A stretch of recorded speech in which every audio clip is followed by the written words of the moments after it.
Hey guys, it's Timmy, and this is Pro Wrestling Unlimited, as we are here on the 18th of September 2019 to talk about everything that went down tonight on NXT and a couple of other things as well. Nick, what's going on? Hey, what's going on, everybody? Thanks for tuning in to the show, and I'll say it right now at the top of the show. The first hour of NXT was 100 times better than All Out. We'll discuss it more as we continue on. But, hi, everybody. Tim, how you doing? You sound like dog shit, bro. As good as I can be You sound for like being garbage. half dead. You sound like... It's all right. I was, smoking a little bit before this, and I forgot the bit that I had on here was just disgusting and burnt. Now my throat hurts. I feel like I'm going to be coughing the entire show. Taking a look at the chat. What's up? I said, so am I. Dear Lord. Taking a look at the chat, we have Dontrell Bailey. What's going on? Woken King Slender. DJ McDaniel Sinclair's here as well. Nicholas is here. What happened to other Nicholas? Is our old writer? Is he dead? I see him on Twitter popping around sometimes. Yeah. Nicholas, come back. Do things. I don't know. Make more videos. Here's what I want from the live chat. I'm a Jack. Thanks. Give me F in the live chat for the damn WWE Network dying at the start of the second hour of NXT. Yeah, shit the bed. Jordan Eugene says, what's up? Not much. Just doing a podcast. How about you? What are you doing? We see this great first hour of NXT. Fantastic first hour. Do you want to? Okay, do we immediately just want to jump into the first hour of NXT? I'm getting there. I wanted to talk about the network issues first. Okay, so that's fair. We get this great first hour. You got the women's four-way, which is a really good match. Cameron Grimes kills Sean Maluta in like 20 seconds. Then we get Strong and Dream.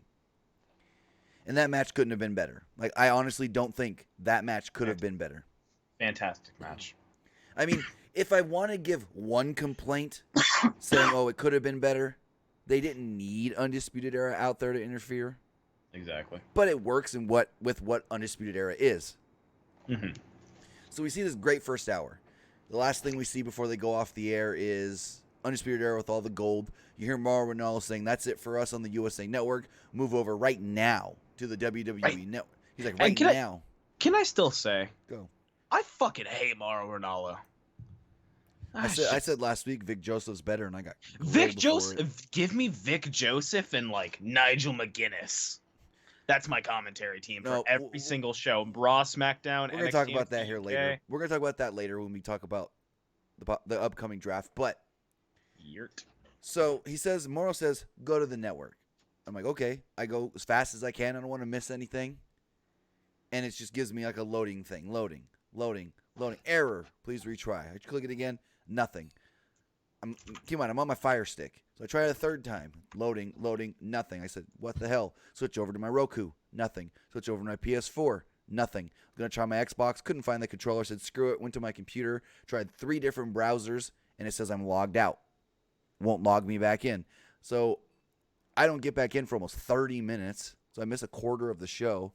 And I go on Twitter and everybody is having issues. So I don't know if it was too many people tried to jump on the network at once. Which, if that's the case, then I'm actually going to applaud WWE for it. Because that means that there was interest from that first hour for people to continue watching. Well, that's immediately when you messaged me oh, shit, I can't even watch. Shit's down. I immediately thought they hooked enough USA viewers to go. Exactly. And you know how they would have... So did they put it up on the network? Did you need a network account to watch? Yeah. You can't watch anything live on the network without an account. Wish they would work a way to maybe not need an account just for that hour according episode. To WWE Vice President George Barrios, never heard of him. Not really. They are looking at doing a free, a normal, and a premium tier, where the free tier may give you the live feed, but it won't give you the pay-per-views, and I don't know if it will give you NXT and all that stuff. Well, the live feed of what? The network, because when you go on the network, you can just click play, and there's a continuous, the schedule, the live feed schedule. So they're thinking of maybe giving that in the free. Gotcha. But they would block certain things from showing on the free account, like the pay-per-views live, the takeovers live, possibly. Well, after next week, we're not going to get NXT live on the network anymore anyways, so. Oh, exactly. So he said that they've still got ideas they're working around, and they're trying to finalize it all before they do this tiered service. But eventually, people started getting on. Some people didn't get on before the show ended, and then the show ended 8-9 minutes early. Well, I'd have to assume that it ended early because they probably booked the entire show with TV runoff in mind, like commercial breaks and shit like that. Oh, I didn't think about. So You're right. They probably booked the whole show as if they were going to be on TV the whole time. You're right, because when that last match started, it never went to quote unquote commercial in the middle. Because usually when you're watching Raw or SmackDown, at about the 49-minute mark, they go to their last commercial. So you're right. Yeah, I didn't think about it like that. Stop being so negative. Think logistically, Tim. God. But piece of shit. How about we talk about NXT and what happened tonight? So the show kicked off fantastically in a great way with the women of NXT. 4 women: Io Shirai, Shayna Baszler. Well, actually, I digress. The show kicked off with a small little promo from Triple H, where he basically said, "Don't blink." And then he revealed he was standing in gorilla position, pulled back the curtain, and walked out in front of the live crowd really fast. Looks like they have moved the announce desk to like a higher point, so like the announcers are looking down at the ring.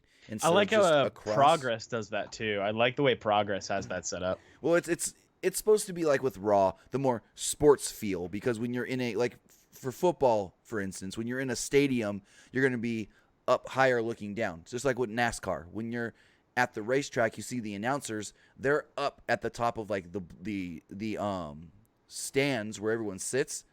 Their TV booth is at the top of that. So you're looking down at the racetrack. Or like I said, with football, you're looking down at the field. So they wanted to give it more of a sports. That's why they did it with Raw and put them up at the, what's it called? The top of the stage.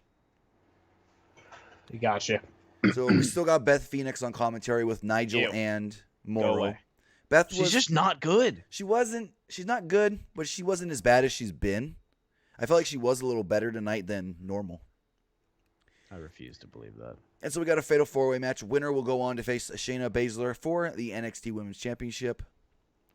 The match began with so Candice was the last one to come out. She didn't even want to wait for the bell. She wanted to go straight after Io, and referee wouldn't let her. Which I like. Again, and I like that they weren't afraid to continue NXT stories different. Like they didn't have to do anything different because now they're on a different platform. You know what I mean? Well, yeah. Like they kept everything consistent with the story, and I like that. I can appreciate that.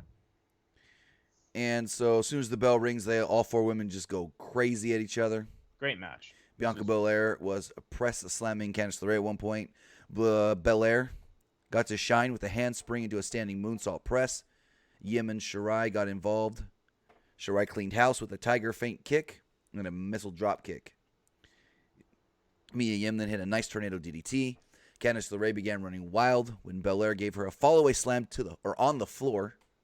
That led to rapid high spots. We saw Mia Yim with a dive. We saw Io Shirai with a moonsault where they really didn't catch her that well.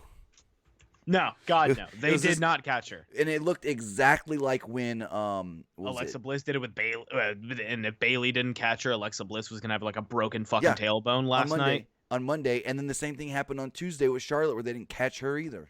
God, what is just like, why can't they fucking catch? She's like, because for some reason, the women aren't, like with the men, they huddle up. But the women, for some reason, no offense, they don't huddle as close. And so when they do that flip dive, they think, okay, I'm going to fall in between them. They're both going to catch me.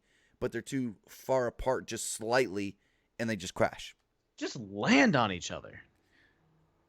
Like, it's going to hurt, but I'm sure it'll hurt a lot less than, like, oh yeah, 2 of you being fine and one of them having no more career. So they go to commercial.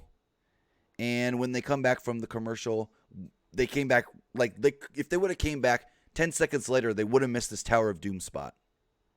They barely got that in on camera or on TV.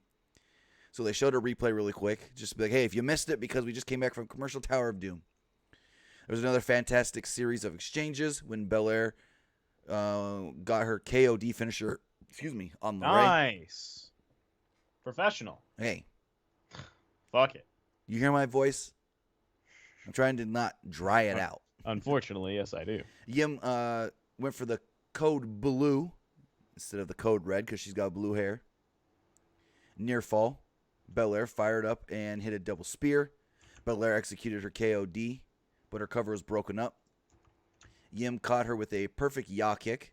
Sarai hit a moonsault when Yim shoved her off the turnbuckle. LeRae was put in an electric chair by Yim, but she countered into a reverse Rana, which looks really good. Oh, goddamn. This match was just so fucking fun to watch. LeRae then hit the springboard lion salt, which they won't call a lion salt, though. They call it a springboard K-Brada, and pinned Mia Yim for the victory, becoming the new #1 contender, and I love it. Finally. Yeah, she's the only one that really... She's the only one that feels... And you said this earlier, like, before we went live, when you were like, I think that she's going to be the one to beat Shayna Baszler. And I immediately said no, and then I thought about it, and it's like, fuck me, man. Yeah, she should. Going into, like, that'd be great. I think that'd be big. I mean, Shayna's, other than when Kairi Sane took the title from her for like 2 months, Shayna's been champ for 2 years. Almost. Fuck off. And here's the thing. I hate saying this. She's just a boring fucking champion, dude. I'm just bored. I like her. She is the Kofi Kingston of that division. No. Kofi is a boring champion now. He is boring. No, his matches are cool, but everything else sucks, just like her. I'm not saying no to that. I'm saying that I think Shayna's good in her role. Shayna, okay, what's her role? Big bully? Are you not fucking bored of I'm gonna be the one to take you down? I doubt it. Like, that's boring. No, I am bored of it. That's why I think Candice should beat her. Fuck yeah. And to be honest, there's no other babyface in that company as more loved than Candice LeRae. Mm-hmm. Not Bayley, not Sasha, not Charlotte, not Becky. And imagine the fucking publicity that it'll get when it's like, women's champion Candice LeRae and NXT champion Johnny Gargano. Oh, I don't know. I'm sure they're gonna shoehorn that shit in. But is Johnny gonna get the title back? Because motherfucker, if they're gonna give me Seth and Becky on TV, they're gonna give me Johnny and Candice. Because on we TV. know that the next challenger is either Riddle or Killian Dane. No, Killian Dane. Dakota Kai is...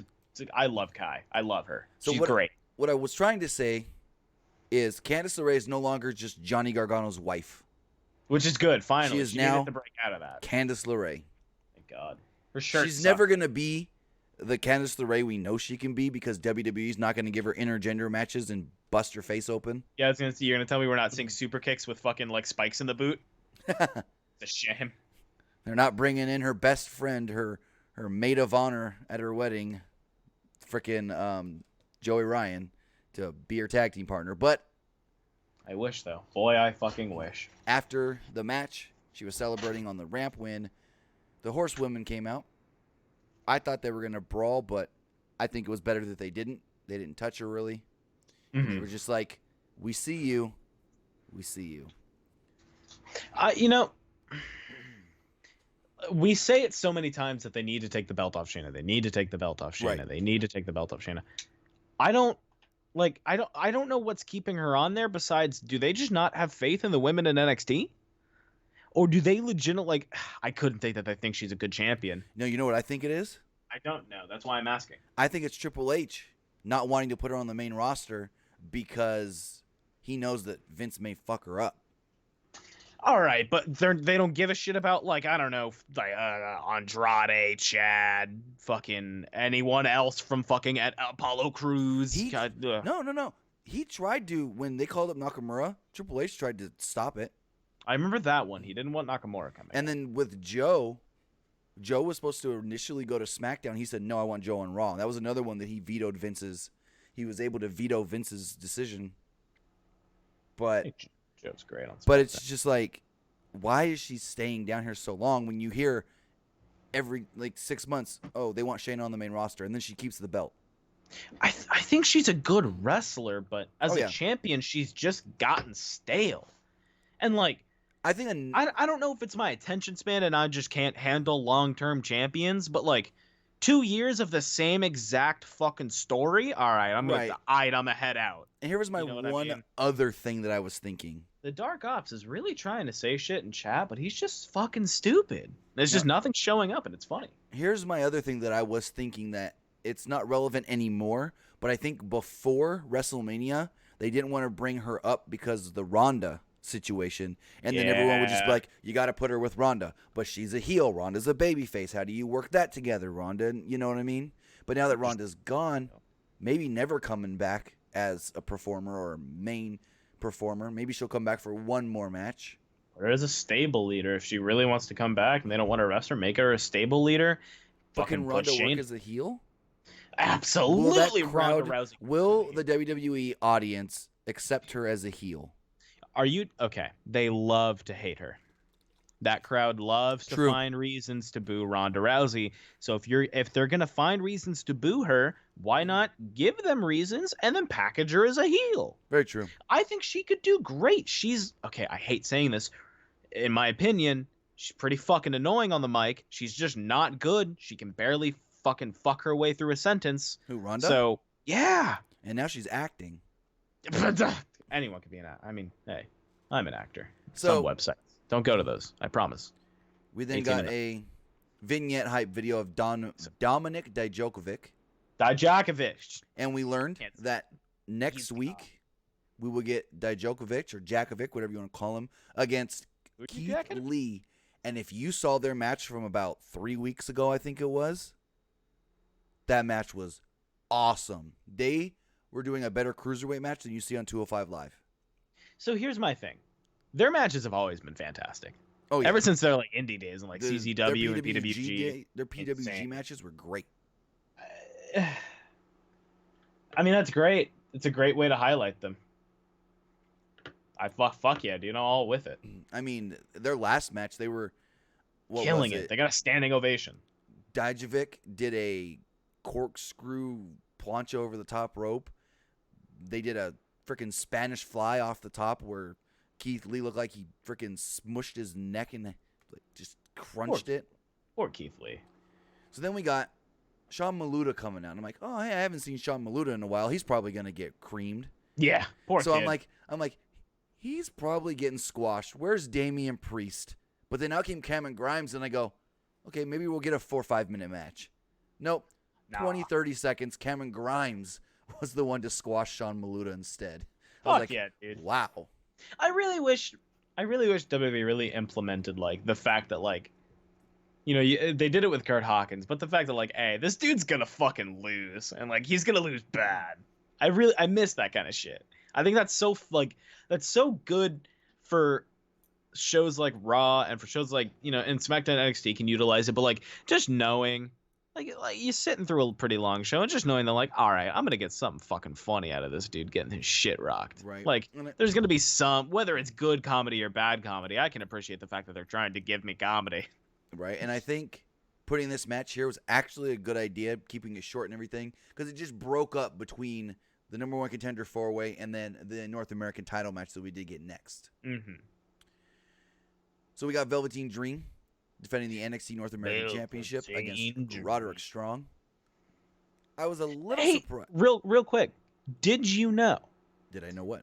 That Roderick Strong was in the main event of the first NXT on TV, and he was also in the first ever televised match in TNA with AJ.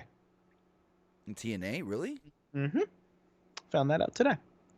When they were doing the Wednesday pay-per-views? Or when they were on something else? Let me look it up. I saw the tweet today. Continue on while I try to find this. Yeah, go for it. Because I thought... I mean, I don't know. So, I was a little surprised that we didn't get a special entrance for the Velveteen Dream. Especially since he was losing the belt. Mm-hmm. So it was a big tag match. Gotcha. Yeah, the first ever match was like a big tag match. Had like Sugar Shane, AJ, a whole bunch of other fucks. Gotcha. Because I know early on, like in the first couple of weeks, AJ was fighting for the X Division Championship, so I wasn't sure if Justin Credible was in this match. Oh, you know who else is in this match? Low Key. I fucking hate Low Key. Low Key, if you're listening to this fucking show, die. I hate Low Key. Thanks for the $1.99, Mike. You mean he should not join? You mean Don't you dare say it. you Don't you dare mean say Agent 47. I'll kill you. Caval in Die! WWE? Suffer. All right, continue talking about So NXT. we had this match. The arena lights went dark. Spotlight center of the ring. We got the introduction of both men, and it was great. The match began with grappling, Strong with clotheslines, and sent Dream out of the ring. He kicked the ring steps in frustration, and the pace kind of turned around as they went to a commercial break. And we see so everyone was making a big deal that there was an AEW on TNT commercial during. Who gives it? Like we're not going to see WWE ads during TNT. But here's the thing. Die. WWE has no say in that. Nope. TNA or USA has no say in that. It's the cable providers that did that. And we saw it during SmackDown and we saw it during Raw. So either people just aren't paying attention during the other shows or what. But this wasn't the first time this week or last week. I think this one would make it a little bit of a bigger deal because this is the time slot. Yeah, this is the time right. slot that all of this is going to go down. But it's that's probably the big thing. But I saw it last week during Raw, and then I saw it this week during Raw and SmackDown once. So, and it was on more because I watch on Dish Network, but apparently people on DirecTV were seeing it as well. Mm-hmm. So coming back from commercial, Strong was bumping and feeding for Dream. That included the Randy Savage axe handle off the top to the outside. Yeah, Dream went back to the top. Strong shoved him to the floor. Strong dropped him back first onto the barricade. Strong then sailed through the ropes with a wrecking ball drop kick and went and worked on Dream's back. Dream then got a hope spot as he rolled through a reverse a chinlock into a pinning combination. 2 count. Strong cut him off and went back to work on his back. Strong displayed to the audience why Morrow on commentary called him the Messiah of the backbreaker. Dream fought back, and they tried reversing the Strong hold into a sharpshooter. Strong countered that, but came up a little empty. Dream then shoved him into the ring steps as they went to commercial again. A little bit later in the match, they were fighting on the apron when Dream got rocked with a kick. Crowd chanted, "This is wrestling." And this was really good wrestling. What? It was good. It was fine. I was gonna say you don't like the chant. I don't like those dumbass fucking. I don't like "This is wrestling," "Fight forever." I love the only chants I like are like both these guys. I think is a really funny chant, and I don't know, probably the "what" chants, just because I can tell when they fucking get to wrestlers and you can tell in their promo. That's the only thing. As much as I hate the "what" chant, I love the "what" chant for like. It's a really great way to test your promo skill. True. Like, who's the best at, like, fighting off that chant? And you know who did a great job? Maria Kanellis. Yeah. She's doing a great job. But let's continue on. Strong tied up Dream's arms in the ropes. And then he did a spot where he kept bouncing off the ropes and hitting him with elbows a couple times. Pummeled him. Then Dream finally gets out of the ropes, fires back, and Undisputed Era comes down. They surround the ring, but they don't interfere. So we think. They caused a distraction at one point. This allowed Strong to waylay Dream with a jumping, running knee strike that I think Morrow actually called the V-trigger.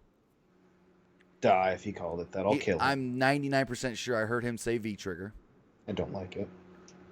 Strong dropped Dream in the end of a heartache for a tremendous false finish.